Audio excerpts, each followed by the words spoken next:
Good afternoon, everyone. Maayong hapon sa tanan if some of you can speak Cebuano. I have noticed here that ako lang yung walang eyeglasses, so that means ako lang ba yung hindi visually impaired or partially. Anyway, just to... But there's a slight change in the title if you notice in the program. What I use there is school participation, but I changed it slightly to what determines school attendance among children with disabilities. This is an empirical question, and I need to answer this at the end of the presentation. But before that, I will give you the context, the background, in terms of the households and in terms of education key findings. So just looking at the nexus among poverty, education, and disability.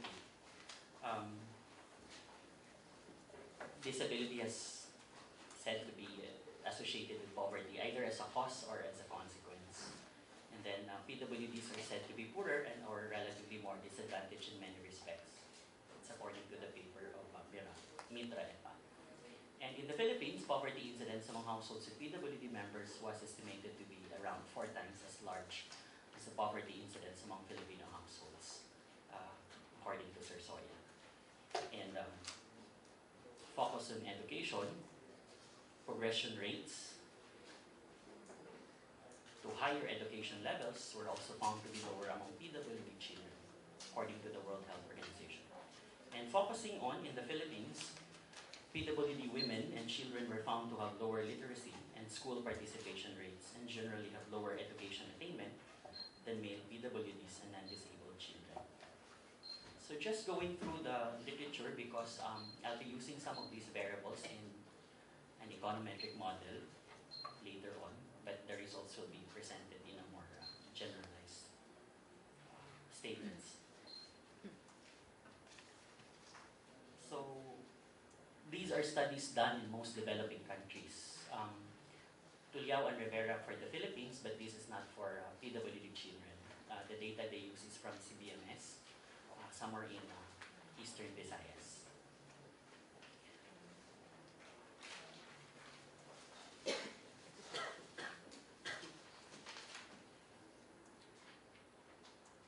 So these are the study sites, as mentioned earlier, located in Central Visayas, and this is San Remegio in the map, and the blue one here is Mandaue City. So Mandaue City is part of the bigger Metro Cebu, surrounded by Cebu City on the south, and in the north you have Consolacion going to the north. So what are the key findings on household characteristics? So to understand better how families with PWD children live, then we have to look first at their income. So income as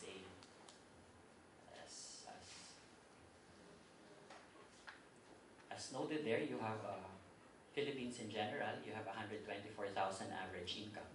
For Central Visayas, 112, for Cebu, 124. And for families with PWD children in Mandaue City, slightly lower at 109,000.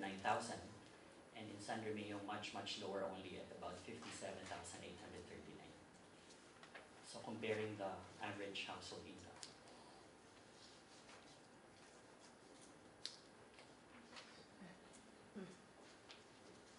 In terms of household size, we also noticed that urban Mandaue has a larger average household size compared to rural San Remegio, averaging nearly 7 members in the household, while about 6 members in the household for the rural San Remegio. In terms of housing and tenure, there is a higher proportion.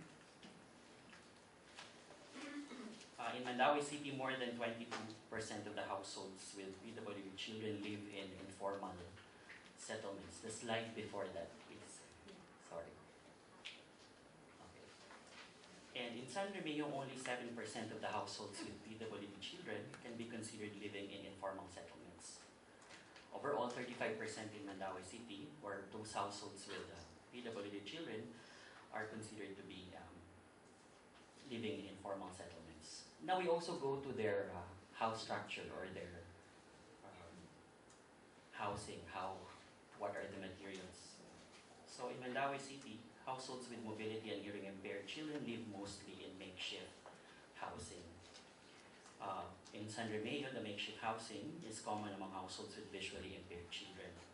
Overall, it appears that households with development psychosocial impaired children are better off in terms of housing materials.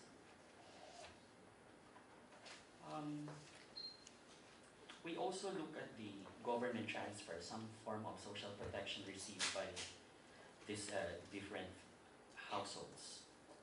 So 50% of the households with development and psychosocial impairment benefits come from PhilHealth, since I think most of the children in this category or in this type of impairment are mas madali sila magkasakit.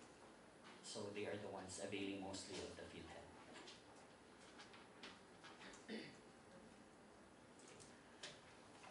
We also analyzed, aside from looking at their income, aside from looking at their, we also look at their household assets, the durable assets, and this indicates that a positive asset means a higher score, which means better off in terms of durable assets. And we found out that among those that have negative, in terms of negative assets using a principal component analysis, are those families with visually impaired in Mandaue City and hearing impaired in San Remegio.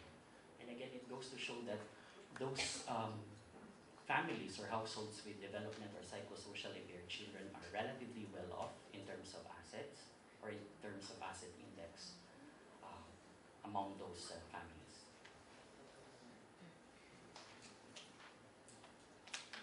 Okay.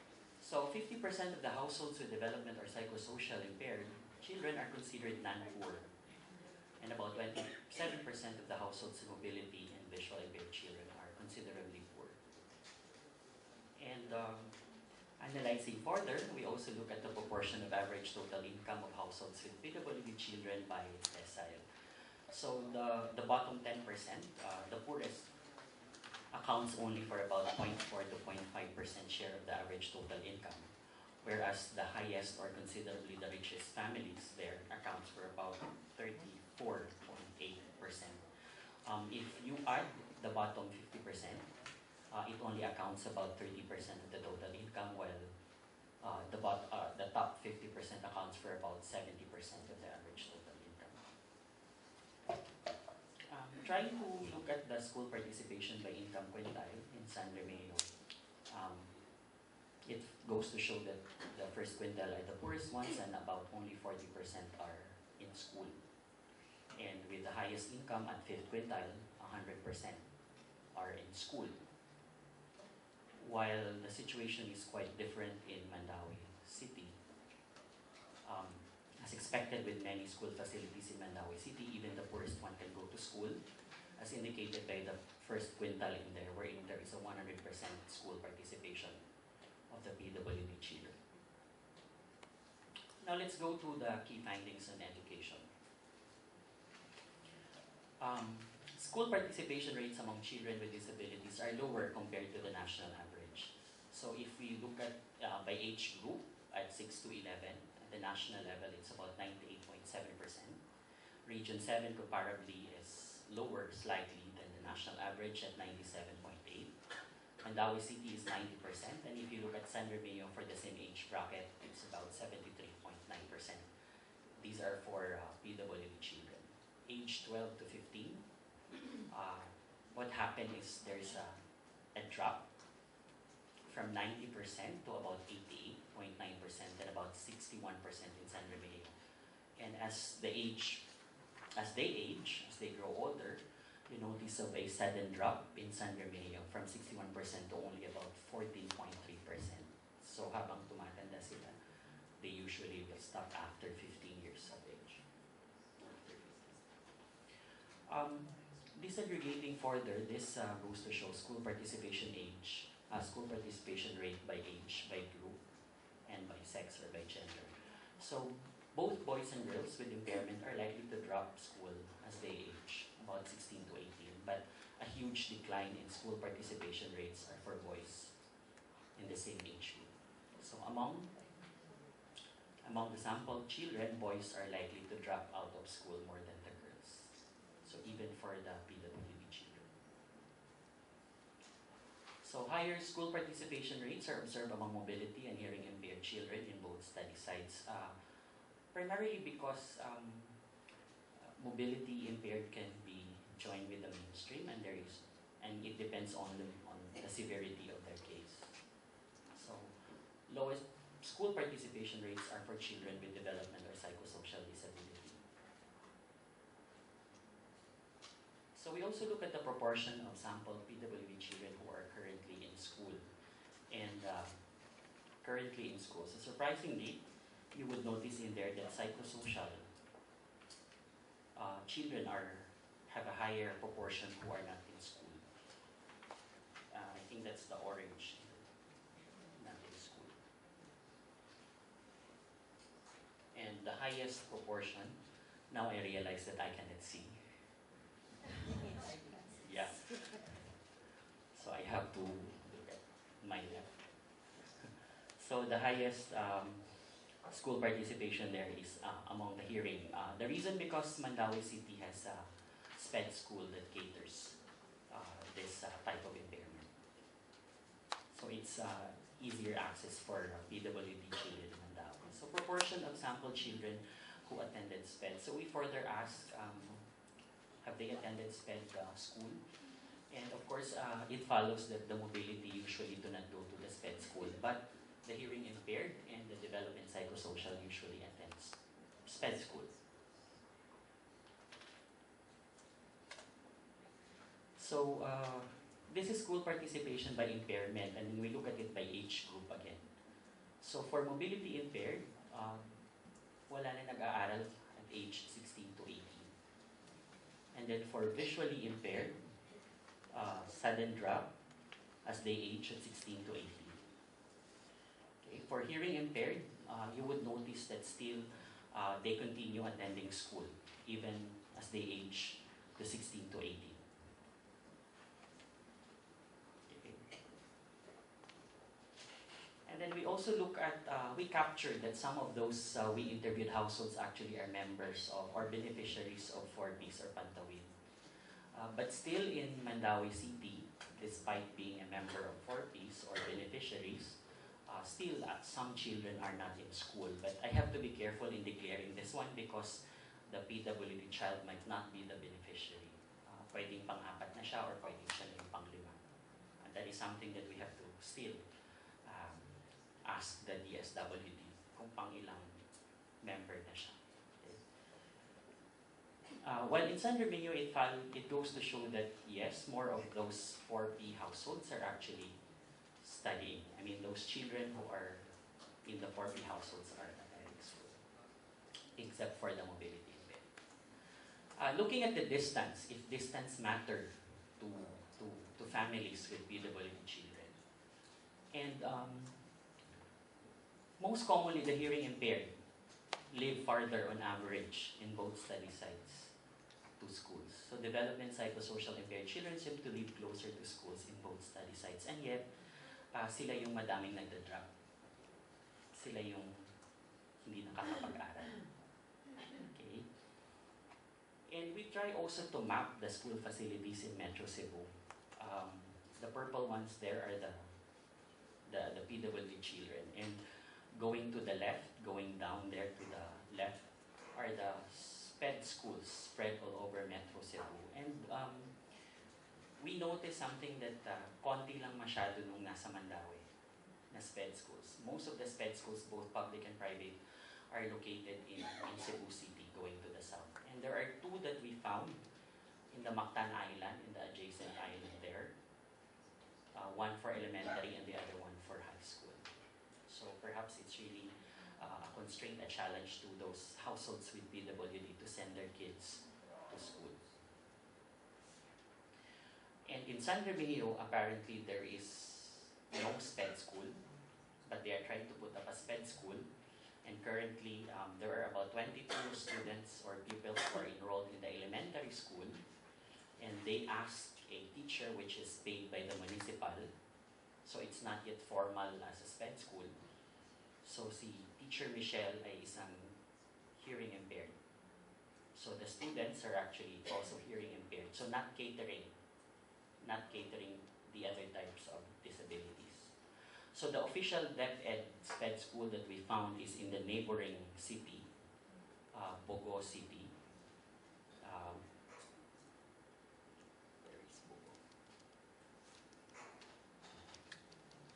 And there's also one in the northern tip of Cebu, Daan Bantayan, but we didn't capture it because it's really far.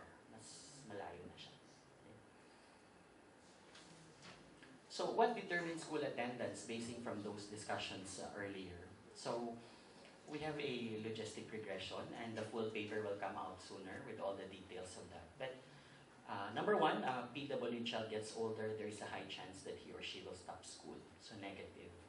So being a male or a boy, PWD child, there's a higher chance to stop attending school as well. So relatively or consistent to what Sir Tatsu mentioned earlier, that although yung sinabi niya is the girls are more advantaged in terms of schooling. We also look at assistive device or devices and needs of this. So we found out that those needing assistive device and were not able to get the assistive device tend to stop schooling.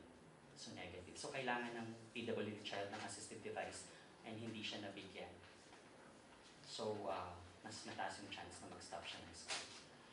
And then consistent with the literature, if the mother is at least a high school graduate or a more educated mother, there is a chance that the PWD child attends school in both Mandaue and San Remegio. But surprisingly, as the father gets educated or a higher degree in the father's education, it's negative. Although it's not significant, but it's negative. That's why I did not put it there. So the more educated yung tatay, mas mataas na mag-drop yung bata. Is it because of household dynamic decisions on kung sinong paparalin? Yung non-PWD child or yung PWD child? Again, consistent with the literature in both study sites, higher per capita income in the PWD household increases the chance of the PWD child to be attending school. And this being a 4-piece beneficiary also gives a chance for PWD child to be in school only in San Remegio. It's positive, but it's negative in Mandaue City. And distance of school matters to households with PWD child. So it's negative the farther the school and the chances they will stop attending school. So these are just broad strokes of advocacies. At the LGU level, we tell them yesterday and the other day for San Remegio that the LGU perhaps can devise ways so that PWD child can regularly attend school, perhaps by provision or providing transport that might be charged to the LGU. I do not know if mobile SPED school would be feasible for some LGUs na medyo fourth-class municipality. But cities like Mandaue can surely afford some sort of a mobile SPED school. Making schools more, not just child-friendly, but also PWD-friendly. So there is still a chance or continued increased awareness of the presence of pupils and students with special needs. Perhaps the need to have for DepEd training program to handle pupils or students with special needs as part of the retooling for teachers in the mainstream during in-service training, which may result to better learning environment for children with disabilities. And I included this one, that learning modules in basic healthcare and entrepreneurial skills can also be included, especially to parents and guardians for PWD children. As they said kahapon, it's always in the family. Acceptance perhaps, so there is still that issue on families sending their kids to school. And another perhaps for DepEd or LGUs is to look at ALS, Mobile Teacher Program, DepEd, and putting up more SPED facilities that caters to all type of disabilities. I just found this out during our dissemination forum that there are issues of making sure that assistive devices given to PWD should match their needs, because sometimes yung mga binibigay, nagbibigay tapos hindi naman ginagamit kasi hindi match, hindi siya need. One typical example are those wheelchair pa ang tawag. there has to be proper measurements before it should be given. So, after Yolanda, ang daming dumating daw ng mga wheelchairs, and then bigay lang ng bigay, tas hindi naman nagamit. And then, of course, I should stress that there is a need to have a special education school that is officially with DepEd in San Remegio, Cebu. And the last is accessibility to basic facilities, infrastructures, and transportation remains a major challenge to persons with disabilities. Even many government centers, hindi siya PWD friendly. So we still continue to advocate that law, that it should be mandatory to all buildings. And I will just like to end, nasa paper ko to is, according to Amartya Sen, to build a nation is to build a school, a more inclusive school for persons with disabilities. Daghang salamat, maayong hapon.